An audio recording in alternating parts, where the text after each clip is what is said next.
kelima, setelah kita membahas makom-makom mulai muhibbin, makom tawadhu, ya kan, makom ahli jihad, makom ahli tobat, lalu makom ahli ilmu, maka yang keenam ini kita akan membahas tentang makom ahlul khair. Jadi bagaimana kita menjadi orang yang ahli dalam kebaikan, ya, ahli kebaikan dalam agama. Dengan baik secara manusiawi saja itu berbeda, ya. Jadi kita akan membahas bagaimana caranya menjadi ahlul khair, amalan apa saja yang harus kita lakukan untuk menjadi ahlul khair. Tadi sudah saya catat di buku pasien sini. Jadi seperti ini, ya. Yang pertama yaitu kita harus mendapat sanad guru. Nah, itu sanad guru penting, baik dari dzurriyyah syarif atau sayyid, atau dari dzurriyyah Hasan atau Husain. Nah, atau bisa dua-duanya seperti yang sudah saya lakukan, okay. Nah, bertemu dengan dzurriyyah Al-Hasani dan Al-Husaini dan minta sanad dari beliau-beliaunya, minta doa dari beliau-beliaunya. Jadi mbah saya dulu tuh bergurunya dua, dari jalur Al-Husaini juga dapat, dari Al-Hasani juga dapat, seperti itu, ya. Jadi dua-duanya dapat lah, saya tinggal meneruskan saja mulai dari abah saya terus ke saya. Nah, lalu setelah pertama kita mempunyai sanad guru yang jelas sampai ke Sayyid Hasan dan Husain, itu amalan pertama, okay? Yang kedua, kita harus silaturahmi ke dzurriyyah Hasan Husain, minta doanya, ya kan, minta barokah doanya, minta amalan-amalan beliau, ya. Soalnya kita harus mendekati dzurriyyah Nabi tersebut. Setelah silaturahmi kita memberi hadiah. Tadi ya, kadang ada habib yang nggak mau terima sedekah, ya. Jadi kita beri hadiah. Yang pertama tadi silaturahmi, pertama tadi ke sanad guru, dua silaturahmi, memberi hadiah, minta doa, minta amalan, dua ini sudah. Yang ketiga yaitu kita seperti sifat Nabi, menutupi aib. Jadi ketika kita mendengar keburukan orang lain yang itu skalanya tidak sampai besar, ya, kita boleh menutupi aibnya. Jadi menutupi aib itu selagi tidak tiga, ya. Satu, jika ada pemimpin yang janji-janji lalu tidak ditepati, itu boleh kita buka bagaimana itu penjelasannya, karena untuk kesangkutan orang banyak. Terus membuka aib juga boleh ketika Anda menjadi saksi. Sama ada yang berzina, sama ada jadi saksi, ya tidak boleh ama menutupi aib, bukan kalau dijadikan saksi. Terus yang ketiga, karena orang yang menawarkan diri, ya. Menawarkan diri untuk diadili, seperti itu, ya. Itu tadi masalah aib, ya. Terus yang keempat yaitu mempermudah masalah. Nah, ini jika kita punya masalah-masalah yang ribet, yang jelimet, atau masalah organisasi, keluarga, dan apa, itu kita permudah. Soalnya Nabi itu mempermudah masalah, tidak mempersulit. Terus berikutnya kita yang kelima yaitu sedekah ke anak yatim, karena Nabi juga mengayomi anak yatim. Jadi kita mengayomi anak yatim entah berapa yang Anda sanggupi, entah 1 bulan itu 1 kali atau seminggu sekali, ya, atau 1 tahun sekali, ya semampunya lah. Kalau bisa diusahakan ya tiap bulan itu ada lah. Terus yang pertama diingatkan, ya, jadi yang pertama tadi minta sanad guru, ya, minta amalan, minta doa. Yang kedua, perbanyak ibadah sunnah, okay. Yang ketiga, menutupi aib, yang keempat mempermudah masalah, yang kelima sedekah ke anak yatim piatu. Oke. Dan yang keenam ini perbanyak riyadhah. Riyadhah ini. Nah, riyadhah ini bagaimana caranya kita bisa mensyafaati saudara kita dan tersyafaati oleh baginda Rasul. Nah, perbanyak riyadhah ini maksudnya bagaimana? Yaitu yang riyadhah yang itu bisa mensyafaati saudara kita. Contoh seperti ini. Orang yang bayi meninggal waktu kecil, belum sampai balik, itu bisa mensyafaati dua orang tuanya. Sedangkan untuk orang yang ahli puasa itu bisa mensyafaati 7 saudaranya. Terus orang yang hafidz Quran bisa mensyafaati 10 saudaranya. Dan yang jihad di medan perang bisa mensyafaati 70 orang. Nah, kita harus jadi salah satu itu biar kita tersyafaati dan bisa mensyafaati saudara-saudara kita. Nah, dan yang terakhir yang ketujuh yaitu perbanyak sholawat agar kita lebih dekat dengan Rasulullah dan bermimpi bertemu Rasulullah SAW dalam mimpi. Nah, biar lebih mudahnya itu kita harus mengingat 7 hal tadi biar kita termasuk ahlul khair yang betul-betul dicintai Allah dan Rasulnya, karena Allah mencintai orang mendekatkan diri dengan ibadah-ibadah sunnah. Jadi biar mudah, yang atas ini ada 7 ya tadi ya.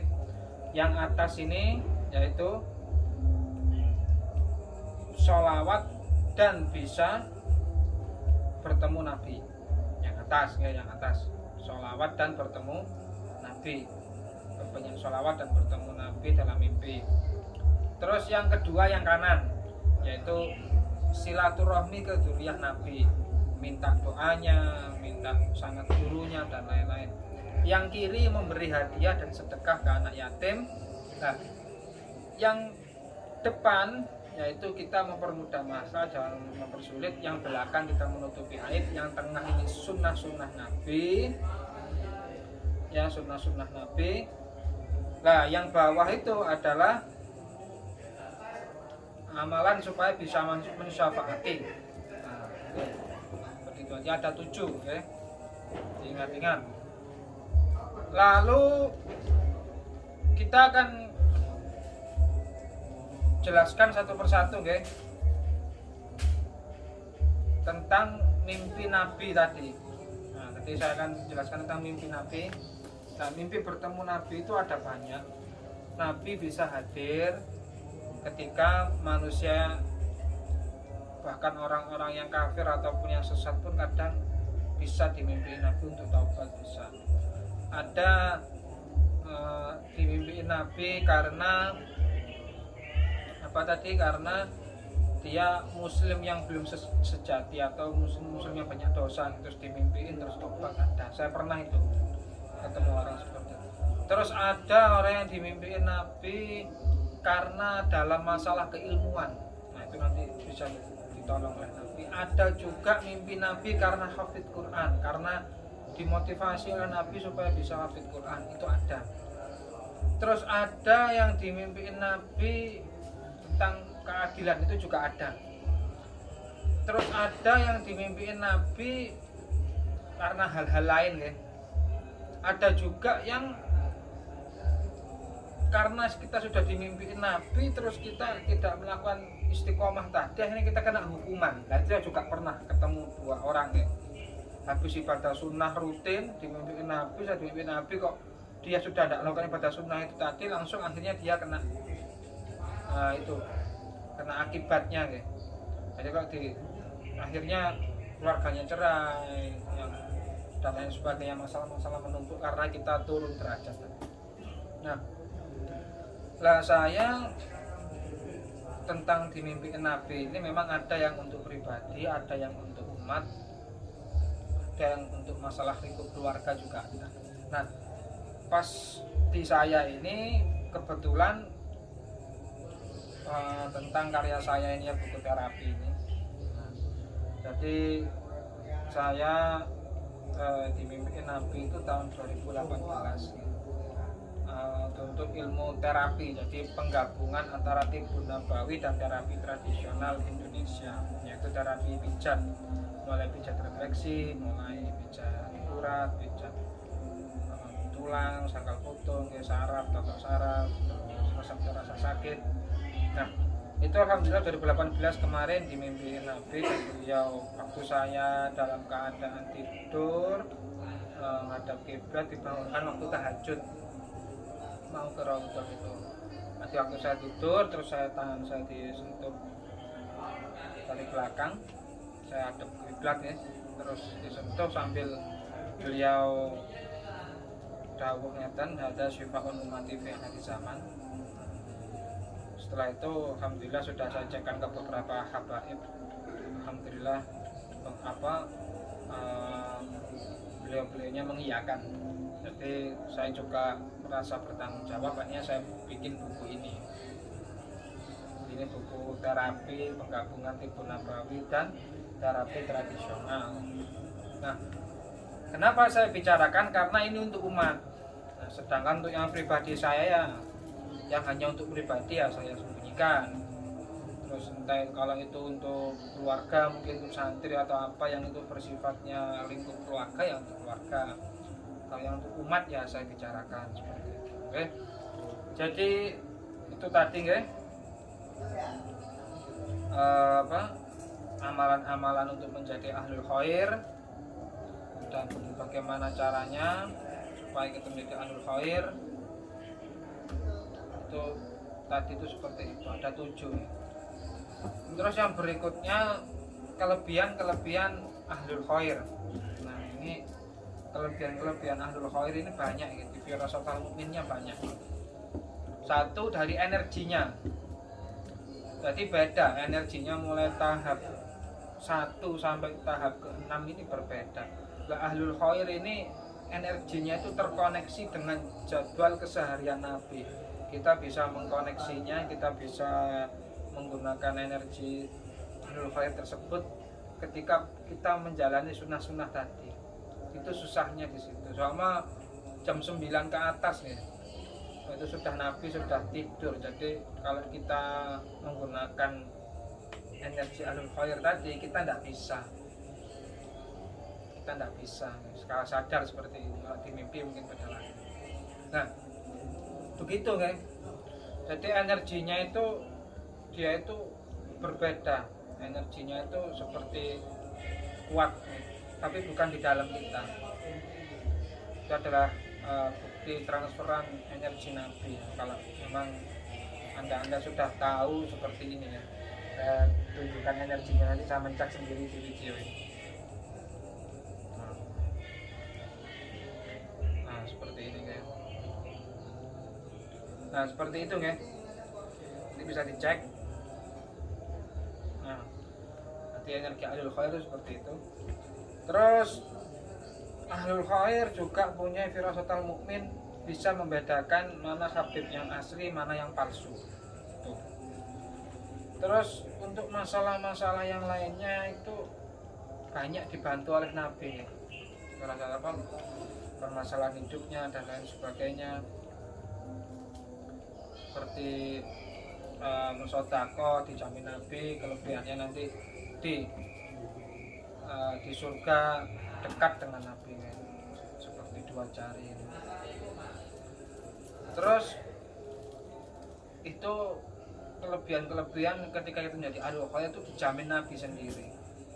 Tadi kan bisa nyafaati, energinya luar biasa, lalu di surga dekat dengan Nabi, terus dimuliakan Nabi, menjadi umat yang disayangi, terus diperhatikan dalam mimpi-mimpi, diselesaikan masalah-masalahnya.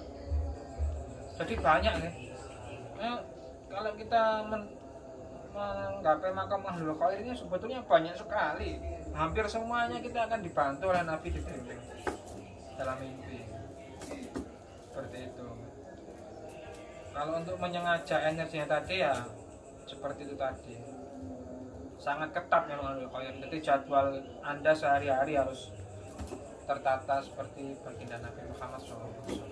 Ya, itu mungkin itu saja ya, pembahasan kali ini, mulai dari bagaimana cara menjadi ahlul khair dan kelebihan ahlul khair dibanding makom lainnya. Itu saja, semoga bermanfaat. Assalamualaikum warahmatullahi wabarakatuh.